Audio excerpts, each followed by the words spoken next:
सुमित्रा देवी अपनी तेज तर्रार और कड़क स्वभाव के लिए पूरे मोहल्ले में मशहूर थी। उनका मानना था कि घर में जो भी काम होता है वह उनकी देखरेख में होता है।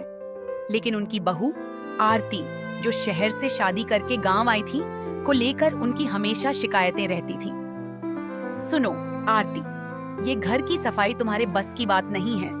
मैंने तो सोचा था कि पढ़ी लिखी बहू आई है, कुछ ढंग का करेगी, पर तुम्हें तो काम करना ही नहीं आता। आरती ने चुपचाप सुन लिया। वह रोज ऐसी बातें सुनने की आदी हो गई थी, परंतु उस दिन उसने मन ही मन कुछ ठान लिया। शांति से शुरू हुआ विरोध अगले दिन आरती ने अपनी दिनचर्या में बदलाव किया।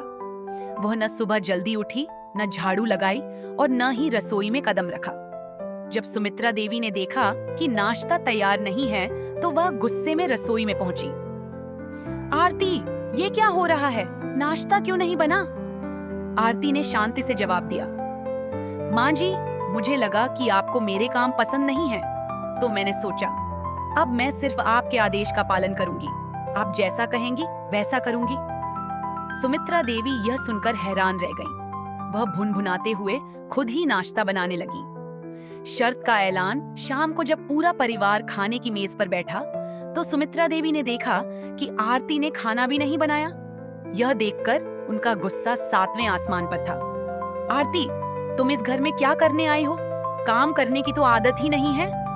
आरती ने धीमे लेकिन सख्त लहजे में जवाब दिया, माँ जी, मैं यह घर छोड़ने को तैयार हूँ, लेकिन मेरी एक शर्त है। अगले हफ्ते तक आप मेरे बिना इस घर का सारा काम संभाल कर दिखाइए। अगर आप कर लेंगी तो मैं यह मान लूंगी कि मैं किसी काम की नहीं, और अगर नहीं कर सकी तो आप मुझसे कभी कोई शिकायत नहीं करेंगी। सुमित्रा देवी को यह सुनकर झटका लगा। उन्होंने आरती को घूरते हुए कहा, तुम मुझे चुनौती दे रही हो? ठीक है, मैं तुम्हें दिखाऊंगी कि एक औरत के लिए यह सब कितना आसान है। अगले दिन से सुमित्रा देवी ने घर का सारा काम खुद करना शुरू कर दिया। सुबह उठकर झाड़ू लगाई, बर्तन धोए, खाना बनाया और फिर सबको समय पर नाश्ता कराया। पर शाम तक वह इतनी थक चुकी थीं कि उनका पूरा शरीर दर्द कर रहा था। उन्हें धीरे धीरे एहसास होने लगा कि आरती रोज बिना कुछ कहे कितना कुछ करती थी, लेकिन वह अपनी हार मानने वालों में से नहीं थी। देखती हूँ कितने दिन तक मैं इसे नहीं कर सकती। 3 दिन बीत गए। अब सुमित्रा देवी का गुस्सा कम और थकान ज्यादा हो चुकी थी। परिवार के बाकी सदस्य, जैसे कि उनके पति और बेटे, भी अब यह समझने लगे थे कि आरती के बिना घर का माहौल कितना बिगड़ गया है। उनके पति ने कहा, सुमित्रा, अब मान भी लो कि आरती के कामों की कदर करनी चाहिए। लेकिन सुमित्रा देवी ने झूठी अकड़ दिखाते हुए जवाब दिया, अरे, मैं सब संभाल सकती हूँ, मुझे किसी की मदद की जरूरत नहीं। जब 7 दिन पूरे हो गए तो सुमित्रा देवी ने हार मानते हुए आरती को बुलाया। आरती, मुझे समझ आ गया कि तुम कितनी मेहनत करती हो। मैं बिना वजह तुम्हें दोष देती थी। ये सब तुम इतने आराम से कर लेती हो और मैंने कभी कदर नहीं की। आरती मुस्कुराते हुए बोली, माँ जी, मैंने तो सिर्फ यह चाहा कि आप मेरी मेहनत को समझें। अब मैं पहले की तरह घर के काम करूंगी, लेकिन मेरी बस एक विनती है कि आप मुझे ताने न दें। अंजाम सुमित्रा देवी और आरती के रिश्ते में बदलाव आ गया। अब सुमित्रा देवी हर काम के बाद आरती को सराहती और उसका धन्यवाद करती। परिवार का माहौल पहले से ज्यादा खुशनुमा हो गया। इस घटना के बाद सुमित्रा देवी अक्सर दूसरों से कहती, बहू अगर घर संभालती है तो उसे इज्जत और प्यार दोनों देना चाहिए। आखिर वह भी इस घर की बेटी है। संदेश, रिश्तों में सुधार तब होता है जब दोनों पक्ष एक दूसरे की अहमियत समझते हैं। प्यार और आपसी सम्मान ही परिवार को एकजुट रखते हैं। अगर आपको हमारी ये कहानी पसंद आई तो लाइक करें, शेयर करें और हमारे चैनल को सब्सक्राइब करें।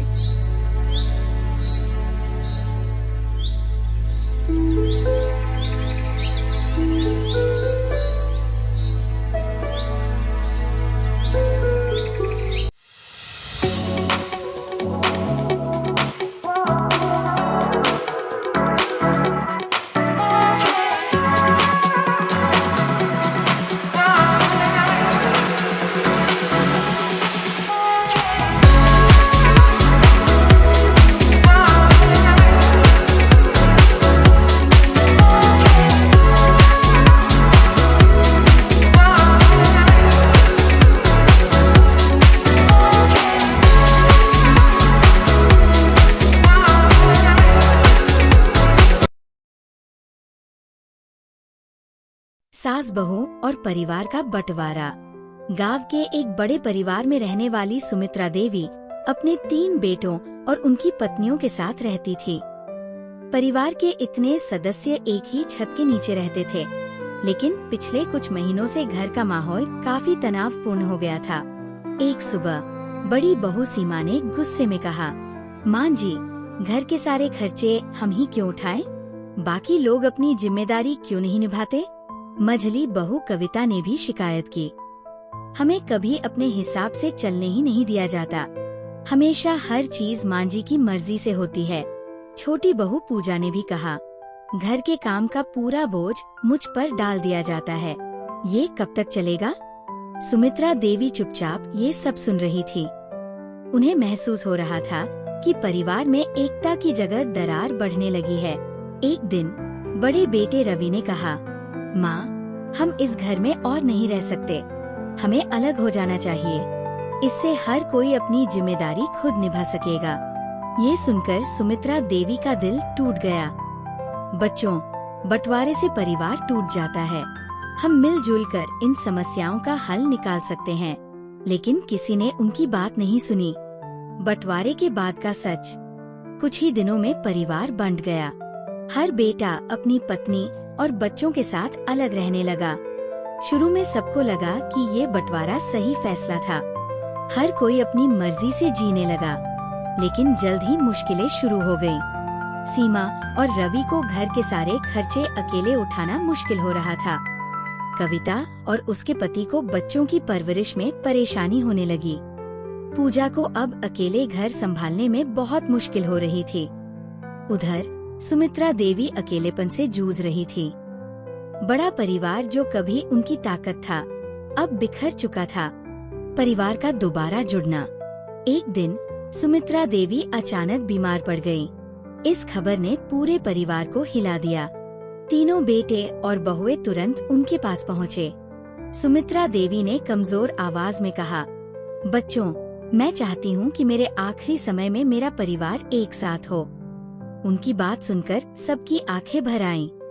बहुओं को अपनी गलतियों का एहसास हुआ। सीमा ने कहा, माँ जी, हमने अपनी परेशानियों के आगे आपकी तकलीफें नहीं देखी, हमें माफ कर दीजिए। कविता और पूजा ने भी अपनी गलतियों को स्वीकार किया। बेटों ने भी वादा किया कि वे परिवार को फिर से जोड़ने की कोशिश करेंगे। फिर से एक परिवार। धीरे धीरे पूरे परिवार ने एक बार फिर साथ रहने का फैसला किया। इस बार सुमित्रा देवी ने परिवार में कुछ नए नियम बनाए। हर बहू और बेटे को अपनी जिम्मेदारियां बराबर निभानी होंगी। हर महीने परिवार के सभी सदस्य एक दूसरे से बातचीत करेंगे और समस्याओं का हल निकालेंगे। हर किसी को अपनी निजी जगह और फैसलों का सम्मान मिलेगा। अब सुमित्रा देवी के घर में न केवल परिवार एकजुट था, बल्कि सबने मिलजुल कर रहना सीख लिया था। संदेश: बंटवारे से समस्याएं खत्म नहीं होती, बल्कि आपसी समझदारी और सहयोग से रिश्ते मजबूत बनते हैं। परिवार एकता से चलता है, न कि अलगाव से।